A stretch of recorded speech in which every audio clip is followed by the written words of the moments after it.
Straight ahead on IU NewsNet Daily, the National Guard is stepping in to help out with hurricane relief. We'll also talk about local restaurants that have received food violations over the past couple of months. And in sports, the Hoosiers athletic teams have a big week ahead. IU NewsNet Daily starts right now.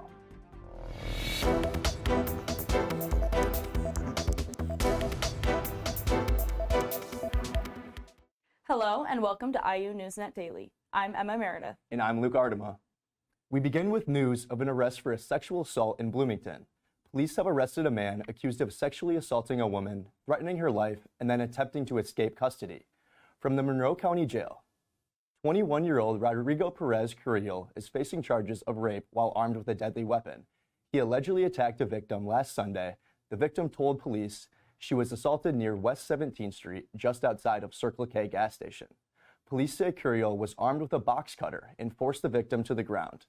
Carrillo was arrested Tuesday, but while being transferred to jail, he attempted to escape through an open garage door. He led police on a chase across one city block before being tackled and taken back into BPD custody. In addition to rape, Carrillo also faces charges for attempted escape and resisting law enforcement.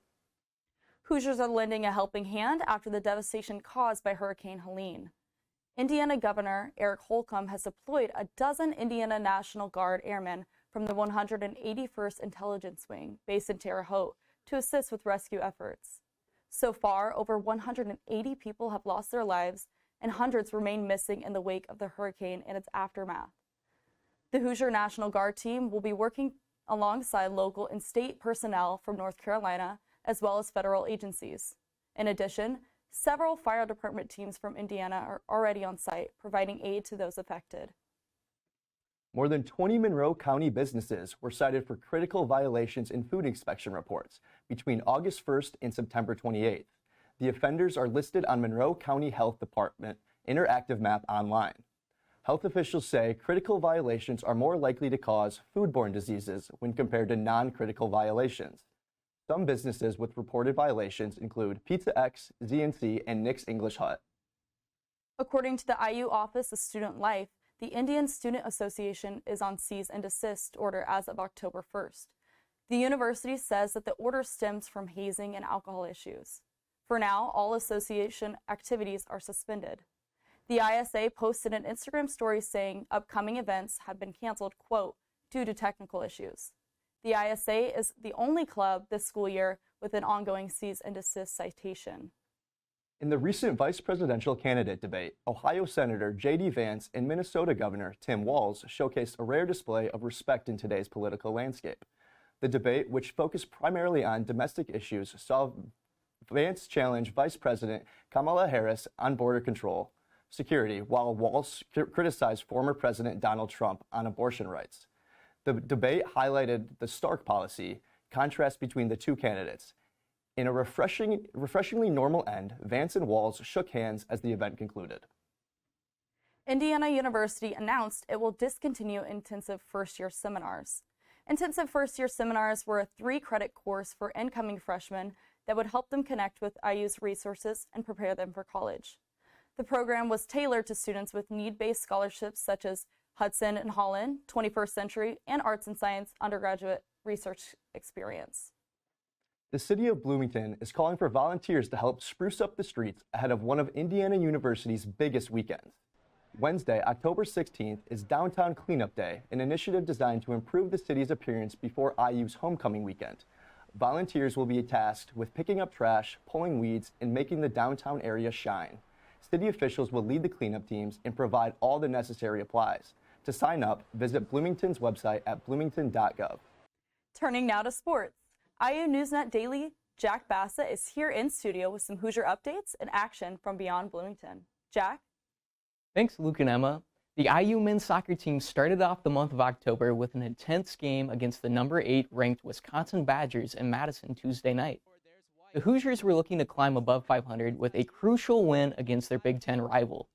Sophomore forward Collins Oduro putting on a show early, scoring the first goal 12 minutes in, thanks to a perfect assist from senior forward Samuel Sarver.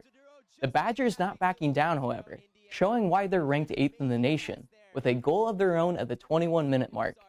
Both teams traded another goal each until Collins Oduro came alive yet again, scoring the game winner with a clutch move inside, securing a 3-2 road victory for the Hoosiers. From the soccer pitch to baseball pitches, it's October, so you know what that means, playoff baseball. Wildcard action was alive and oh so wild in the world of Major League Baseball Wednesday night. Get your brooms out because we have a series sweep on our hands. The Detroit Tigers pulled back a come-from-behind win thanks to Andy Ibanez slamming a bases-loaded 3-run double, sending the Astros packing with a 5-2 win. And staying in the American League, the Kansas City Royals are back in the playoffs once again, taking on the Baltimore Orioles. The Royals, already up 1-0, delivered a pitching clinic from its bullpen. With 4 2/3 innings of shutout action, the Royals are now advancing to battle against the New York Yankees for the ALDS playoff round. We had a wild night in the National League too. One team punched its ticket to the next round, while another series is headed to a win or go home Game 3. The San Diego Padres, already up 1 game in their NL wildcard series, trailed the Atlanta Braves early on Wednesday night. Catcher Kyle Higashioka tied it up with a solo shot to deep left, kickstarting a Padres rally. Manny Machado drove in 2 with a double, and rookie Jackson Merrill clearing the bases with a 2 RBI triple. The Padres winning the game 5-4 and advancing on to face the World Series favorite, the Los Angeles Dodgers. And in other NL action, the Milwaukee Brewers and the New York Mets battled it out in front of a sold-out Brewers crowd. The Mets led for 7 innings until the Brewers erupted in the 8th, with Garrett Mitchell hitting a go-ahead 2-run homer, giving Milwaukee a 5-3 win. That series is now tied, and it's all on the line tonight in a winner-take-all game. Gotta love October baseball. Back to Bloomington, the undefeated Hoosier football team is headed north to Northwestern for a chance to start the season 6-0 for the first time in program history. Indiana is ranked 24th in the nation, coming off an impressive nail-biting 42-28 win over Maryland last weekend. The Hoosiers are one of 7 Big Ten teams currently ranked in the top 25. Hoosier versus Wildcat action will take place this Saturday at 3:30. We will have a full recap of the Big Ten battle back here on Tuesday. That does it for sports.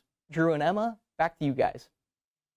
Thanks, Jack. On Wednesday, Hezbollah was forced to fight on its own rugged turf in South Lebanon, inflicting heavy casualties on Israeli forces that crossed the border. Hours after its ally, Iran, rained down missiles on Israel. At least 6 people have been killed and 8 wounded in Israeli airstrikes targeting central Beirut. The Lebanese Health Ministry reported another 46 people were killed and 85 injured in Israeli attacks across Lebanon in the previous 24 hours. A war that started in Gaza has now spread to Lebanon, and in the last week, Israel has bombed Yemen and Syria. Conflict in the Middle East has been drastically rising, but so has Israeli pride around the globe. On the IU campus, the Jewish Hoosier community remains more active than ever. IU NewsNet Matt Vogel has the latest. Among many things, Israel is also known for its unique native food. Last Friday, IU Chabad had their first ever Israeli Food Fest, where herds of students came together to enjoy classic Israeli dishes. Chabad Executive Director Rabbi Levy and Student President Carly Bernard spoke on Israeli Food Fest's critical importance as it pertains to Jewish pride. The Holy Land is interconnected with our identity. It's part of who we are as a Jew. Along with free food, attendees at Israeli Food Fest also danced the night away to the beats of a DJ. I think a lot of the big events right now that stem around Israel or being Jewish sometimes fall on like a sad place, like we're mourning people, we're mourning losses, and right now we wanted to solely combine Israel and fun. Parents also got to accompany their students to Israeli Food Fest thanks to the overlap of Parents Weekend. In the coming weeks, Chabad may very well be seen at its busiest amid the Jewish holy holidays of Rosh Hashanah and Yom Kippur. 2, 3, I love being Jewish! Let's go, hit it up! For the schedule of upcoming events, you can visit shabadiu.com. That does it for us here on IU NewsNet Daily. Thank you for watching. Be sure to follow us on social media on Facebook, Instagram, and X at IU NewsNet. Thank you for tuning in, and we'll see you next week.